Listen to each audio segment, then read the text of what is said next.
Rudy Giuliani's most eye-popping claims from his bankruptcy hearing. Let's talk about today's news in migration world. To get all updates, make sure you subscribe and hit the notification bell. Rudy Giuliani was already pretty broke when a jury ordered him to pay $148 million in damages for defaming Georgia election workers Freeman and Shaye.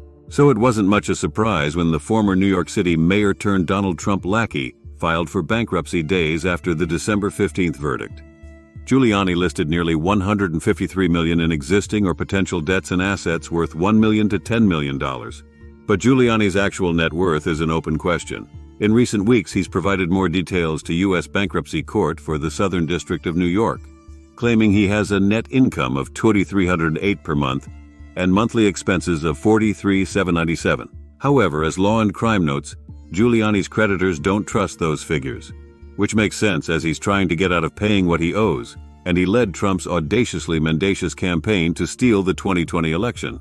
So attorneys for Giuliani's creditors want a forensic accounting firm to look into his claims. In the meantime, Giuliani appeared at a 3-hour bankruptcy court hearing in Manhattan on Wednesday to answer questions on his finances. As he was leaving court, he said, for what it's worth, that he'd provided all the information he could and has nothing to hide.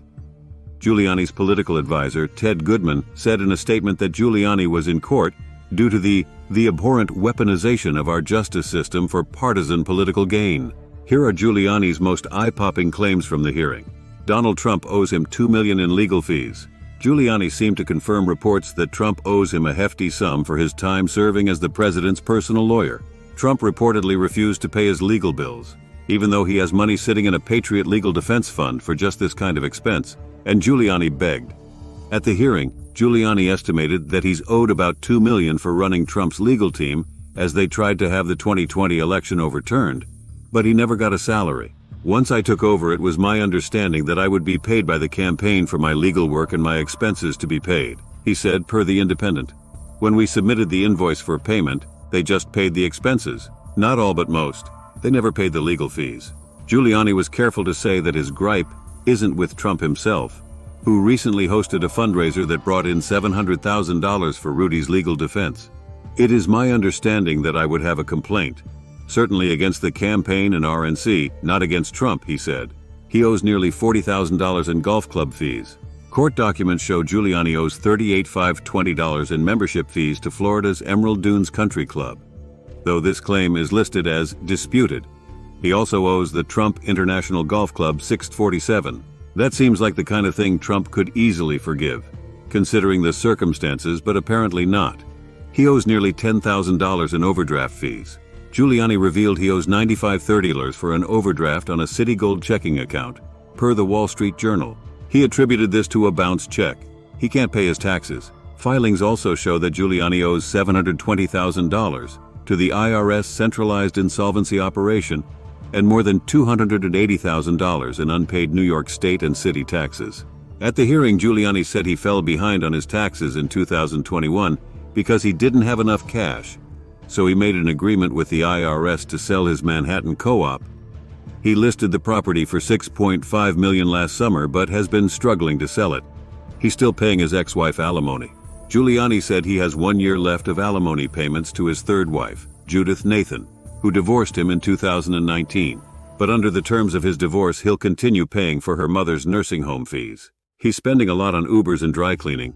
The hearing revealed some other minor, kind of sad details about how Giuliani is living these days. The Independent reported, he claimed that he did not pay any home insurance on either of his properties in New York and Florida, did not know that he had any trademarks. He does. Spends $726 a month on dry cleaning, pays $800 a month for a storage unit in the Bronx full of nothing of any great value, and does not have a driver's license. His drivers are his spokesperson or other livestream co-hosts who also work for him. Or he pays thousands of dollars a year on Uber to get around. He thinks he lost his law licenses for no reason. Giuliani said he now has limited earning potential since his law licenses were suspended for no reason. Disciplinary boards in New York City and Washington, D.C. actually revoked his ability to practice law for lying about the 2020 election. As a New York appellate court put it, he communicated demonstrably false and misleading statements to courts, lawmakers, and the public at large. He's trying to stay upbeat. Don't cry for Giuliani. Aside from the fact that he arguably brought this on himself, he seems to be maintaining a surprisingly positive attitude, as the Daily News reported. Despite the depressing subject matter, Giuliani cracked jokes during the hours-long meeting, at times holding his face in his hands as he struggled to recall the minutiae of his finances. He said he makes money as a radio and telecast host, and sometimes gets paid for speeches and consulting through his company, Giuliani Communications. We don't know for sure that this consulting work is what led to Giuliani doing a promotional video for a random deli on Long Island last week. But even if he didn't get paid, at least he's eating well. Thank you for watching the video. If the video was helpful, make sure to like, share, and subscribe to this channel for the upcoming videos. See you in the next video.